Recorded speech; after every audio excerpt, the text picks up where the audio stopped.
brought to you by Kuku FM. Download the app now.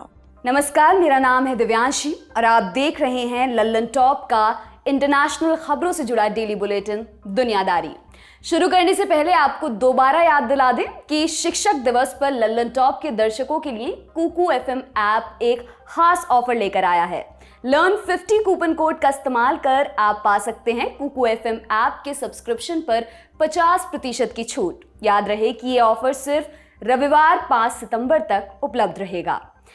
साथ ही एक और जरूरी जानकारी भी आपको दे देते हैं। आपके बहुत से सवाल हम तक लगातार आ रहे हैं, खासकर हमारे सरपंच सौरभ द्विवेदी को लेकर कि आखिर वो हैं कहाँ। तो बता देते हैं उनका नया पता। सौरभ द्विवेदी पहुंच चुके हैं यूपी और उन्हें देखने सुनने के लिए आपको पहुंचना होगा हमारे नए चैनल लल्लन टॉप यूपी पर, जहां ना सिर्फ चुनावी माहौल का पता चलेगा बल्कि देखने को मिलेंगे एकदम Lallan top vlogs, live sessions और भी बहुत कुछ। तो तुरंत कर लीजिए सब्सक्राइब और पूछिए क्या हाल है यूपी। लिंक मिलेगी डिस्क्रिप्शन बॉक्स में। अब बढ़ते हैं आज की स्टोरी पर। जर्मनी के एक बड़े दार्शनिक जॉर्ज विलियम हेगल का कथन है, इतिहास हमें अगर कुछ सिखाता है तो वो ये कि हम इतिहास से कभी कुछ नहीं सीखते। इतिहास यूं तो एक पैसिव कॉन्सेप्ट है, लेकिन इंसानी मामलों में ये इतना एक्टिवली काम करता है जितना कोई फिजिक्स या बायोलॉजी का सिद्धांत। ये तब तक खुद को दोहराता रहता है जब तक इंसान इससे सीख लेकर आगे ना बढ़ जाए। इतिहास से सीख लेने के मामले में सबसे अनूठा रिकॉर्ड है अमेरिका का। कैसे, आइए आपको बताते हैं। जून 21, 1788 में अमेरिका ने संविधान को अपनाया और एक गणतंत्र की शुरुआत की। लेकिन शुरुआत से ही अमेरिका अपनी रंगभेदी नीतियों और दास प्रथा के लिए बदनाम रहा है। अमूमन ये बात अफ्रीकी अमरीकी अश्वेत लोगों के लिए कही जाती है, लेकिन रंग भेद इतने तक ही सीमित नहीं था। 1940 तक अमेरिका में जापानी और एशियाई मूल के लोगों की अच्छी खासी संख्या हो चुकी थी। स्लैंग टर्म में इन लोगों को येलो पीपल कहा जाता था। ऐसा नहीं है कि एशियाई मूल के लोग पीले रंग के होते हैं, लेकिन रंग का पर्याय भेद करने से था। चमड़ी का रंग सुर्ख नहीं तो गोला घुमाकर कोई ना कोई और रंग देना जरूरी था, ताकि ये साफ रहे कि गोरे लोगों और बाकियों में अंतर है। जब सेकेंड वर्ल्ड वॉर शुरू हुआ तो अमेरिका शुरुआती चरणों में युद्ध से दूर रहा। यूरोप और अमेरिका के बीच लगभग 5000 मील की दूरी है। उसे लगा कि खाली दूसरे के फटे में टांग क्यों अड़ाएं। अमेरिका ब्रिटेन को आर्थिक मदद दे रहा था, लेकिन उसने जमीन पर अपने ट्रूप्स नहीं उतारे। दूसरी ओर जापान अपनी विस्तारवादी नीतियों के तहत चाइना पर आक्रमण कर चुका था। इसके अलावा उसकी नज़र साउथ एशिया स्थित अमेरिकन, ब्रिटिश और फ्रेंच कॉलोनियों पर भी थी। अमेरिका ने जापान को मिलने वाले तेल की आपूर्ति रोक दी, साथ ही उस पर और कई तरह के आर्थिक प्रतिबंध भी लगाए। अमेरिका को लगा कि ये येलो पीपल दिमाग से सनकी और मंदबुद्धि हैं। अगर वो नकेल कसेगा तो जापानी अपनी लाइन में आ जाएगा।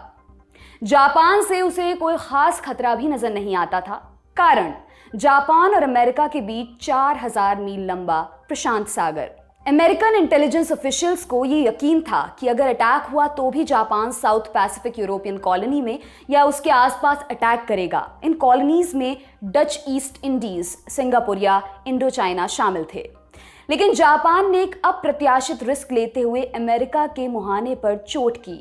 पर्ल हार्बर पर हमला हुआ और अमेरिकन पैसिफिक नेवी फ्लीट के 20 युद्धपोतों और 300 एयरप्लेन्स को नष्ट कर डाला गया। इस हमले में 2500 सैनिक मरे और लगभग 1000 घायल हुए। मजबूरन अमेरिका को युद्ध में उतरना ही पड़ा। इसके 40 साल बाद इतिहास ने खुद को दोहराया। 1979 में सोवियत अफगानिस्तान में एंटर हुआ। अफगानिस्तान की अमेरिका से दूरी 7500 मील। अमेरिका का इससे लेना देना निल बटे सन्नाटा। कोल्ड वॉर के दिन थे। अमेरिका की डोमिनेट थ्योरी, अगर अफगानिस्तान सोवियत के कब्जे में आ गया तो पूरे साउथ एशिया में उसका प्रभुत्व हो जाएगा। नतीजा, अमेरिका ने पाकिस्तान के सहारे अफगानी मुजाहिदीन को मदद देनी शुरू कर दी। बाकायदा व्हाइट हाउस बुलाकर रीगन ने मुजाहिदीन से मुलाकात की। सोवियत लौट गया और अफगानिस्तान पर तालिबान का कब्जा हो गया। देखते देखते अफगानिस्तान अलकायदा का मुख्य अड्डा बन गया। इस थर्ड वर्ल्ड में दखल देते हुए अमेरिका इस हेकड़ी में था कि हजारों मील दूर उसकी धरती को इससे कोई खतरा नहीं था। इतिहास इंतजार कर रहा था, बिल्कुल उस मीम के माफिक, हाँ ये कर लो पहले, क्यों राजू श्रीवास्तव मीम। और जल्द ही वो अपना सबक सिखाने अमेरिका के दरवाजे पर पहुंच गया। इतिहास ने दोबारा दस्तक दी 11 सितंबर 2001 को। वर्ल्ड ट्रेड सेंटर पर हमला हुआ और अमेरिका को एक नए युद्ध में उतरना पड़ा। नई सदी के इस नए युद्ध का नाम था war on terror. NATO forces Afghanistan की धरती पर उतरी। राष्ट्रपति बुश इस वॉर को अमेरिकी जनता को सेल करने की कोशिश में लगे हुए थे। वॉर को जायज ठहराने के लिए अफगानी महिलाओं का नाम उछाला गया। बात ऑथेंटिक लगे इसके लिए अमेरिका की फर्स्ट लेडी लॉरा बुश ने देश के नाम एक संदेश देते हुए कहा, अमेरिकी फौजों ने सुनिश्चित किया है कि अफगानिस्तान की महिलाएं अपने घरों में कैद होकर नहीं रहें। ये लड़ाई सिर्फ आतंक के खिलाफ नहीं है, ये अफगानी महिलाओं के हक की लड़ाई है। अमेरिका अफगानी महिलाओं का तारणहार बनने का दावा कर रहा था, जबकि असलियत ये थी कि अमेरिका और सोवियत की रस्साकशी ने ही अफगानी महिलाओं को तालिबान के क्रूर शासन तले दबा दिया था। बाकी तो 70 के दशक में कॉलेज जाती अफगान लड़कियों की तस्वीरें आपने देखी ही होंगी। खैर, इस बात में कोई शक नहीं कि 2001 में काबुल से तालिबान के एग्जिट के बाद महिलाओं की स्थिति में सुधार आया। पिछले 20 वर्षों में उन्होंने दुनिया में अपनी पहचान बनाई। उन्होंने पुलिस सुरक्षा से लेकर वकालत का जिम्मा संभाला, नई दुनिया से जुड़ी, कला और विज्ञान में उच्च शिक्षा हासिल की, क्रिकेट और वॉलीबॉल जैसे खेलों में अंतर्राष्ट्रीय मंचों पर शिरकत की, पत्रकारिता के क्षेत्र में नाम कमाया। लेकिन अब अमेरिका लौट चुका है और 20 साल से तैयार की गई जमीन पैरों तले से खिसक गई है। पत्रकारों का एक अंतर्राष्ट्रीय संगठन है, रिपोर्टर्स विदाउट बॉर्डर यानी कि RSF।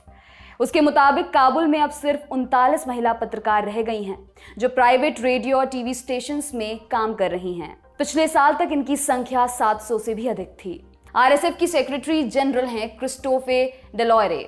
एक प्रेस रिलीज के माध्यम से उन्होंने तालिबान के नाम एक संदेश जारी किया है। उन्होंने कहा, महिला पत्रकारों को जल्द से जल्द दोबारा काम करने की आज़ादी मिलनी चाहिए। ये उनकी आजीविका का साधन होने के साथ साथ उनका मौलिक अधिकार भी है। अगर मीडिया लैंडस्केप से महिलाएं गायब हो गईं तो इसका असर सभी अफगान महिलाओं पर होगा।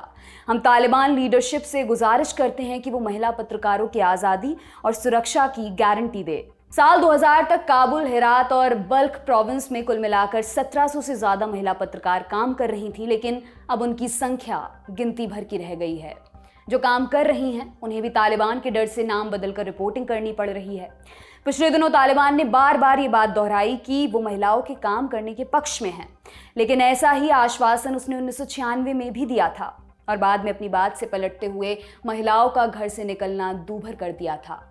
इस बार भी तालिबान कह रहा है कि लड़कियां स्कूल जा सकती हैं, लेकिन उसकी नीयत का अंदाजा इसी बात से लग जाता है कि पुरुष शिक्षकों द्वारा लड़कियों को पढ़ाए जाने पर पाबंदी लगा दी गई है।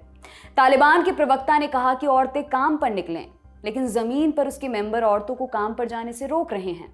सरकार बनी नहीं है, कोई नियम कानून है नहीं, लिहाजा तालिबान के लड़ाके अपनी मनमर्जी चला रहे हैं। मसलन कौन बाहर निकल सकता है, कौन नहीं, कपड़े कैसे पहने हैं, एटसेट्रा, सब कुछ अनाधिकारिक विम पर तय किया जा रहा है। टाइम पत्रिका से बात करते हुए गजनी प्रोविंस में काम कर रही एक महिला पत्रकार ने बताया कि तालिबान ने एक नई चेतावनी जारी की है। उसका कहना है कि रेडियो स्टेशन चालू रह सकते हैं, लेकिन उनमें महिलाओं की आवाज़ नहीं चलनी चाहिए। इसके अलावा रेडियो के माध्यम से संगीत के प्रसारण पर भी रोक है। टीवी पर प्रसारित होने वाले महिलाओं से संबंधित टीवी चैनल भी बंद कर दिए गए हैं। इनमें से मुख्य हैं बानो टीवी और जन टीवी। ये दोनों प्राइवेटली ओन्ड टीवी चैनल्स थे जिसमें 80 के लगभग महिला पत्रकार काम किया करती थीं। छोटे स्तर पर ही सही अफगान महिलाएं तालिबान के सामने अपना प्रतिरोध जता रही हैं। कुछ हफ्ते पहले सोशल मीडिया पर एक वीडियो वायरल हुआ था जिसमें दिख रहा था कि हथियारबंद तालिबानी लड़ाकों के सामने अफगानी महिलाएं प्रदर्शन कर रही थीं। बृहस्पतिवार को पश्चिमी अफगानिस्तान के हेरात प्रांत से भी कुछ ऐसी ही तस्वीरें सामने आईं। दर्जन भर महिलाएं हेरात की सड़कों पर इकट्ठा हुईं और उन्होंने तालिबान के खिलाफ प्रदर्शन किया। उनकी मांग थी कि नई सरकार में महिलाओं को भी शामिल किया जाए। इस दौरान उन्होंने गवर्नर ऑफिस तक मार्च किया। इस दौरान महिलाएं डोंट बी अफ्रेड का नारा लगा रही थीं और उन्होंने तख्तियां पकड़ रखी थीं जिसमें लिखा था, हम सब साथ हैं। हेरात अफगानिस्तान के सबसे उदारवादी प्रांतों में से एक है। हजारों की संख्या में महिलाएं यहाँ यूनिवर्सिटी में पढ़ाई करती थीं और काम करने के लिए घर से बाहर निकलती थीं। तालिबान के कब्जे के बाद इन सब पर पाबंदी लग चुकी है। इस प्रोटेस्ट के ऑर्गेनाइजर मरियम ने मीडिया को बताया, हम महिलाएं तालिबान को अपनी ताकत दिखाना चाहती हैं। अगर हम घर के अंदर बंद रहीं तो तालिबान दिन पर दिन हम पर रिस्ट्रिक्शंस बढ़ाता जाएगा। धीरे धीरे महिलाओं की हालत 20 साल पहले जैसी हो जाएगी। तालिबान पहले ही कह चुका है कि महिलाओं को काम करने की आज़ादी होगी, लेकिन उन्हें कोई मंत्रालय या बड़ा सरकारी पद नहीं दिया जाएगा। अभी तक केवल महिला हेल्थ वर्कर्स को काम पर लौटने की इजाज़त दी गई है। तालिबान के प्रवक्ता ज़बीउल्लाह मुजाहिद ने कहा कि ये निर्णय टेम्पररी है। तालिबानी लड़ाकों को महिलाओं की इज्जत करने की ट्रेनिंग दी जा रही है। जैसे ही ये काम हो जाएगा, महिलाएं दोबारा काम पर लौट सकेंगी। कल हमने आपको बताया था कि यूएन ने चेतावनी दी है कि पूरे अफगानिस्तान में खाद्य संकट खड़ा हो सकता है। इस फ्रंट पे एक अच्छी खबर आई है। यूएन प्रवक्ता स्टीफन ड्वारिक ने बताया कि यूएन वर्ल्ड फूड प्रोग्राम के तहत चलने वाली ह्यूमैनिटेरियन फ्लाइट्स दोबारा शुरू हो गई हैं। पाकिस्तान के इस्लामाबाद से मज़ार शरीफ और कंधार तक की उड़ानें शुरू हो गई हैं। यूएन की 3 फ्लाइट मज़ार शरीफ में लैंड भी कर चुकी हैं। यूएन अफगानिस्तान में एक राहत प्रोग्राम चलाता है जिसका नाम है United Nations assistance mission in Afghanistan. यूएनएमए की मियाद 7 सितंबर को खत्म हो रही है। 17 सितंबर को यूएन सिक्योरिटी काउंसिल में इसके एक्सटेंशन को लेकर बहस होनी है, लेकिन तालिबान अभी तक सरकार का ही गठन नहीं कर पाया है। इसलिए यूएनएमए का भविष्य अधर में लटका हुआ दिखाई दे रहा है। ये भी तय नहीं है कि यूएन में अफगानिस्तान को कौन रिप्रेजेंट करेगा। बृहस्पतिवार को ह्यूमन राइट्स वॉच ने सिक्योरिटी काउंसिल से कहा कि यूएनएमए का मैंडेट बढ़ाया जाए ताकि अफगान नागरिकों को मदद मिलती रहे। सरकार बने ना बने, लेकिन तालिबान को मदद की ज़रूरत है। तालिबान धार्मिक कट्टरता की जितनी चाहे नई इबारतें लिखता रहे, लेकिन दुनिया में पैसा बोलता है और तालिबान की जेब ठन ठन गोपाल है। इसलिए उसने बैक चैनल से यूएन को ये संदेश भेजा है कि भविष्य में उसे यूएन एड की ज़रूरत होगी। यूएन से एड मिलने में लंबा वक्त लग सकता है। सिक्योरिटी काउंसिल की बैठक इसी महीने हो सकती है, लेकिन प्रक्रिया लंबी है और तालिबान के पास वक्त है कम। मदद के लिए उसने पड़ोसी देश चाइना की तरफ हाथ बढ़ाया है। तालिबान के प्रवक्ता सुहेल शाहीन द्वारा ट्वीट कर इसकी जानकारी दी गई। तालिबान के राजनीतिक ऑफिस के डेप्यूटी डायरेक्टर अब्दुल सलाम हनफी ने चाइना के विदेश राज्य मंत्री वू जियानघाओ के साथ फोन पर बातचीत भी की है। चाइना ने तालिबान को भरोसा दिया है कि काबुल में चाइना का दूतावास खुला रहेगा। साथ साथ उसने तालिबान को आर्थिक मदद का भरोसा भी दिया है। इसके अलावा एक इटालियन अखबार को दिए गए इंटरव्यू में तालिबान के प्रवक्ता ज़बीउल्लाह मुजाहिद ने कहा कि चाइना तालिबान का सबसे ज़रूरी पार्टनर है। इंटरव्यू के अनुसार मुजाहिद ने कहा, चाइना के साथ रिश्ते हमारे लिए बेहद ज़रूरी हैं। दोनों देशों के पास साथ काम करने का अवसर है और चाइना हमारे देश में निवेश और पुनर्निर्माण के लिए तैयार है। मुजाहिद ने आगे बताया कि चाइना का 1 बेल्ट 1 रोड यानी कि OBOR प्रोग्राम तालिबान के लिए बहुत महत्व रखता है। इससे आने वाले दिनों में अफगानिस्तान के लिए व्यापार के नए रास्ते खुलेंगे। आपको बता दें कि अफगानिस्तान में कॉपर की खानें हैं जिस पर चाइना नजर गड़ाए बैठा हुआ है। मुजाहिद ने बताया कि चाइना की मदद से इन कॉपर माइंस को दोबारा चालू किया जा रहा है। इससे अफगानिस्तान के लिए पूरी दुनिया में व्यापार के रास्ते खुल जाएंगे।